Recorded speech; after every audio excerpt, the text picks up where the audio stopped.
Good morning guys microbiology के अंदर हम माइकोबैक्टीरियम टीबी को डिस्कस कर रहे थे। काफ़ी डिटेल में हमने डिस्कस किया माइकोबैक्टीरियम टीबी को। आज हमारे पास माइकोबैक्टीरियम का लास्ट टॉपिक जो है वो है ट्रीटमेंट ऑफ पल्मोनरी टीबी। इसके अंदर सबसे पहले हमारे पास है ATT, anti tuberculous therapy for 6 month. इसमें हमारे पास 2 फेज़ हैं, इनिशियल फेज़ और कॉन्टीन्यूस फेज़। 6 मंथ के अंदर हमारे पास जो फर्स्ट 2 मंथ है ना, उसमें हमने क्या करना है, इनिशियल फेज़ में फर्स्ट लाइन ATT ड्रग्स। हमारे पास जो फर्स्ट लाइन ATT ड्रग्स हैं ना 4, जिनमें हमारे पास क्या आता है, रिफैम्पासिन, आइसोनियाजिड, पैराजीनामाइड और इथम्बुटोल। इनको हम क्या करेंगे 2 मंथ के लिए अल्टरनेट डे, हर अल्टरनेट डे पे हमने इनको 2 मंथ के लिए यूज़ करना है। फिर हम चले जाएंगे कॉन्टीन्यूस फेज़ में। कॉन्टीन्यूस फेज़ में हमारे पास आएंगी 2 drugs, first line ATT drug. First 2 जो होती है ना हमारे पास रिफैम्पासिन और आइसोनियाजिड, फर्स्ट 2 जो ड्रग्स होती हैं वो हमने यूज़ करनी है कितने दिन के लिए, for 4 month on alternate day. यहाँ तक समझ आ गई। टोटल हमारे पास कितना कोर्स है, 6 मंथ का है। 4 मंथ हमारे पास कॉन्टीन्यूस फेज़ में आएगा और 2 मंथ हमारे पास इनिशियल फेज़ में आएंगे।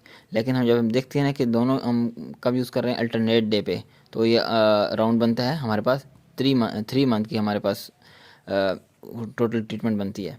लेकिन क्योंकि हम अल्टरनेट डे पे यूज़ कर रहे हैं तो इसलिए टोटल कितना होगा, 6 मंथ हो जाएगा। अच्छा जी, ये तो नॉर्मल है। WHO suggest in endemic condition, endemic countries, endemic जिस तरह पाकिस्तान, श्रीलंका, बांग्लादेश, ये एरिया, इंडिया हो गया, duration of continuous phase can be prolong up to 7 month. ये हम कॉन्टीन्यूस फेज़ को 7 मंथ तक भी लेके जा सकते हैं इफ़ नीडेड। अच्छा जी, ट्रीटमेंट ऑफ TB। अब TB के अंदर जब भी हम TB की ट्रीटमेंट करेंगे तो हमारे पास एक तो ATT होगा, anti tuberculous therapy with DOTS. DOTS क्या होता है, डायरेक्टली ऑब्जर्व ट्रीटमेंट स्ट्रेटजी। अब डॉट जब भी हमने करना है कि TB की ट्रीटमेंट करनी है तो उसमें हम 3 चीज़ें देखनी है। ATT number 1 with dots plus tablet pyridoxine vitamin B6। ये हम आगे पढ़ेंगे कि ये क्यों ज़रूरी है हमारे पास। अच्छा, सबसे पहले हम पढ़ेंगे ATT तो हमने पढ़ ली, फर्स्ट लाइन जो ATT है हमारे पास वो। अब डॉट क्या है हमारे पास, डायरेक्टली ऑब्जर्व ट्रीटमेंट स्ट्रेटजी। अच्छा, डॉट के अंदर क्या होगा, 3 चीज़ें हैं। या patient should visit health centre for daily ATT in front of doctor और any health care worker. Patient को चाहिए कि वो डेली विजिट करे BHU का, RIC का, जो भी इसके नज़दीक है, और डॉक्टर के सामने जाके ट्रीटमेंट करे, मेडिसिन ले, ATT ले। या फिर क्या होगा कि health care person should visit at home for regular ATT। या तो फिर कोई हेल्थ वर्कर है उसको विजिट करना चाहिए पेशेंट के घर और जाके उसके सामने ATT, उसको हेल्थ वर्कर के सामने ATT यूज़ करे। या फिर ये होता है कि any respected member of community, कोई भी अगर कम्युनिटी के अंदर कोई रेस्पेक्टेड अगर मिल जाता है तो, या फैमिली के अंदर, तो उसके सामने उसकी ज़िम्मेदारी बनाना is made responsible for patient ATT। 3 चीज़ें, या तो डॉक्टर को पेशेंट को खुद जाना चाहिए हॉस्पिटल में, या हॉस्पिटल से कोई हेल्थ वर्कर आना चाहिए, या फिर कम्युनिटी का कोई रिस्पॉन्सिबल बंदा उसकी रिस्पॉन्सिबिलिटी ले। ठीक है, ये होगी हमारे पास ATT प्लस डॉट।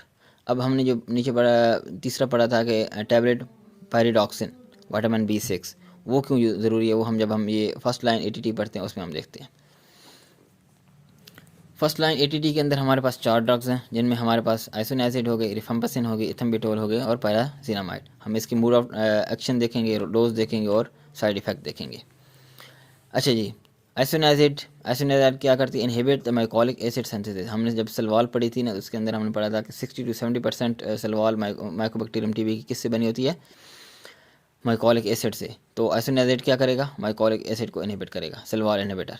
रिफैम्पासिन क्या है, प्रोटीन सिंथेसिस इनहिबिटर। हमने पढ़ा था कि सलवाल के अंदर लिपिड भी हैं और प्रोटीन भी है, RNA सिंथेसिस इनहिबिटर। इथम्बुटोल हमारे पास inhibit the mycolic acid plus protein synthesis, इन दोनों को इनहिबिट कर रहा होगा। पैराजीनामाइड यह है, इसका जो अगर मैकेनिज्म ऑफ एक्शन जो है अभी अननोन है, लेकिन इसका ये है ना कि ये pH को कम कर देता है। जब pH को कम करता है कि ग्रोथ ऑफ माइकोबैक्टीरियम TB जो है ना, उसकी ग्रोथ कम हो जाती है। ये हमारे पास आ गया मैकेनिज्म ऑफ एक्शन। अब इन चारों के हमारे पास डोजेस क्या हैं, इजीली है, 5 to 10 mg आइसोनियाजिड पर केजी पर डे, फिर 10 to 15, 15 to 20, 20 to 30 मिलीग्राम पर केजी पर डे, ये हमारे पास इसकी डोजेज है। अब साइड इफ़ेक्ट जो सबसे ज़्यादा कॉमन है, साइड इफ़ेक्ट हमारे पास जो फर्स्ट लाइन एटीटी है ना, वो मोस्टली हेपेटोटॉक्सिक है, जिनमें एसिनाइजेट भी हेपेटाइटिस कॉज करती है, रिफाम्पासिन भी हेपेटाइटिस कॉज करती है, और रिफाम्पासिन भी और पैराजीनामाइड भी, ये तीनों हमारे पास हेपेटाइटिस कॉज करती है। इसके अलावा एसिनाइजेट हमारे पास क्या कॉज करेगी, peripheral neuropathy by inhibiting vitamin B6 synthesis. यहाँ अभी देखें एटीटी दी, उसके बाद हमने डॉट लिखा, और साथ हमने कहा था कि ऐड टैबलेट बायोडॉक्सिन या विटामिन B6, और विटामिन B6 यहाँ ऐड करते हैं क्योंकि हमारी जो फर्स्ट लाइन ड्रग में एसिड है वो विटामिन B6 को इनहिबिट कर रही होती है।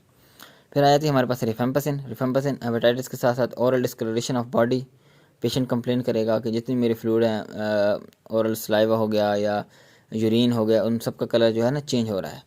तो रिफेम्पासिन में ऑरेंज कलर हो जाएगा या फिर रेड यूरिन कलर हो जाएगा, ये, और रिफेम्पासिन आर से रेड यूरिन, ये बहुत ज़्यादा कॉमन सवाल है।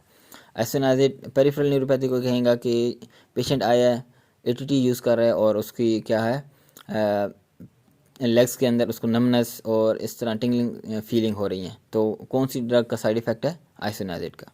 इस तरह रिफेम्पासिन में वो कहेगा, पेशेंट आएगा कि एटीटी पे है और उसके यूरिन का कलर जो है वो रेड है, तो क्या होगा, रिफेम्पासिन। रिफेम्पासिन के हमारे पास एंजाइम इंड्यूसर है, एंजाइम को ज़्यादा एक्टिवेट कर लेता है। अब जो पेशेंट या जो फीमेल ओसीपी यूज़ कर रही होती है ना, तो अगर वो साथ एटीटी भी यूज़ कर रही हैं, तो रिफेम्पासिन क्या करेगा, उसके मैकेनिज्म ऑफ एक्शन को तेज़ कर देगा, एंजाइम इंड्यूसर है। फिर आ जाता है इथम्बिटोल। इथम्बिटोल हमारे पास क्या काज करती है, optic neuritis commonest, always perform endoscopy before starting ATT. Ethambutol isoniazid का मेन काम क्या है, पेरिफेरल न्यूरोपैथी। रिफेम्पासिन का क्या, रेड यूरिन। इथम्बिटोल ई से याद कर लें, ऑप्टिक न्यूराइटिस कॉज करता है, ये कॉमनेस्ट है। इसलिए हमने always perform endoscopy before starting eighty. अगर कोई पेशेंट ऑलरेडी आइज़ के किसी इश्यूज़ के साथ आ रहा है, तो इसलिए हमने उसमें एंडोस्कोपी या रेटिनोस्कोपी परफॉर्म करना बहुत ज़रूरी है उसके अंदर। फिर आ जाता है पैराजीनामाइड। पैराजीनामाइड का हेपेटाइटिस तो है ही है, इसके अलावा इसका साइड इफ़ेक्ट है पैनसाइटोपिनिया। कंट्रा इंडिकेटेड क्या है, इन गाउट और पोरफायरिया के अंदर।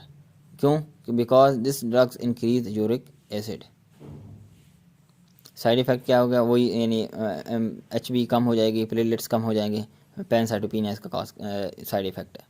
अब एक पेशेंट आया, वो कहेगा कि मुझे एटीटी है और लेग के अंदर नमनेस फील हो रही है, तो कौन सी किस ड्रग का साइड इफ़ेक्ट है, आइसोनाइजेट का, पेरिफेरल न्यूरोपैथी। पेशेंट आया एटीटी यूज़ कर रहा है और रेड कलर यूरिन की कंप्लेन कर रहा है, रिफेम्पासिन होगा। पेशेंट आया कहेगा कि मुझे जो है नज़र कम हो रही है या नज़र के इश्यूज़ आ रहे हैं, तो इथम्बिटोल। इसलिए जो है ना फर्स्ट जो 2 मंथ होते हैं ना, उसमें ये सारे ड्रग्स यूज़ की जाती हैं। उसके बाद फिर हम 2 मंथ के बाद लास्ट 4 मंथ के लिए हम फिर फर्स्ट 2 ही ड्रग यूज़ करते हैं, आइसोनाइजेट और रिफेम्पासिन ही यूज़ करते हैं, ठीक है। अच्छा जी, ये सारी चारों ड्रग्स तो अब कोई एक पेशेंट नहीं एक टाइम ले सकता है, तो उसके लिए एक आ जाती है मायरिन P और रिफा-4। एक ही ड्रग होती है जिसके अंदर ये सारी ड्रग्स मौजूद होती हैं। और ये सारी ड्रग्स जो है हमारे पास जो dose depend upon weight, patient के वेट पे सारा डिपेंड कर रही होती है। इसके बाद कुछ क्वेश्चंस आ जाते हैं हमारे पास। बिफोर स्टार्टिंग एटीटी विच बेस लाइन टेस्ट और investigation should be done. LFTs करेंगे क्योंकि सारे हेपेटाइटिस कॉज कर रही हैं। CBC करेंगे क्योंकि हमारे पास जो रिफेम्पासिन थी वो क्या कॉज कर रही है, पैनसाइटोपिनिया, तो उसमें हम चेक करेंगे HB सारा कुछ, और WBC RBC चेक करेंगे। आई चेकअप करेंगे क्योंकि इथम्बिटोल क्या कॉज कर रही है, ऑप्टिक न्यूराइटिस, तो हमने ये चेक करना ज़रूरी है। और फिर फॉलो अप एक्सरे तो हम करेंगे, चेस्ट एक्सरे, ताकि हमें पता चले कि जो हमारे पास लंग कितना इन्वॉल्व हो रहा है या कितना इफेक्टेड है। CBC उसी के लिए, पैनसाइटोपिनिया के लिए, LFTs हेपेटाइटिस के लिए, और एवरी मंथ, हर मंथ हमने उनकी फॉलो अप करना है। Eight which level of LFTs ETT should be stop और मॉडिफाइड। LFTs का कितना लेवल होना चाहिए जिसमें हम ATP या तो स्टॉप कर दें या फिर उसको मॉडिफाई कर दें। When ALT and AST are more than 3 time raise from baseline. Baseline जो भी है उससे अगर वो 3 टाइम ज़्यादा हो जाए तो उस टाइम हमने ATT को स्टॉप करना है या फिर मॉडिफाई करना है। How much time ATT will take to make a person non effective? 1 month. अगर कोई पेशेंट इसको ATT लेते हुए 1 माह हो गया ना, तो वो नॉन इफेक्टिव है, उसके जो स्पूटम के अंदर है ना माइकोबैक्टीरियम TB वो नेगेटिव है। इसलिए अगर कोई आपका रूममेट या आप हॉस्टल में रह रहे हैं और वो 2 माह से ATT यूज़ कर रहे हैं तो कोई आपको डरने की ज़रूरत नहीं है, ठीक है। अच्छा जी, 21 year old female on ATT for pulmonary TB has developed appendicitis and she is now NPO till nilpal, NPO होता है nilpal orer. Is there any injectable first line ATT? Yes. कोई पेशेंट है वो ATT यूज़ कर रहा है लेकिन उसको सर्जरी के लिए होनी है, उसकी सपोज अपेंडिसाइटिस ही हो गया, उसकी सर्जरी होनी है, तो उसको पेशेंट को तो NPO तो रखना है 6 आवर के लिए या 8 आवर्स के लिए। तो क्या उसमें हमारे पास कोई इंजेक्टेबल फर्स्ट लाइन ATT है? यस।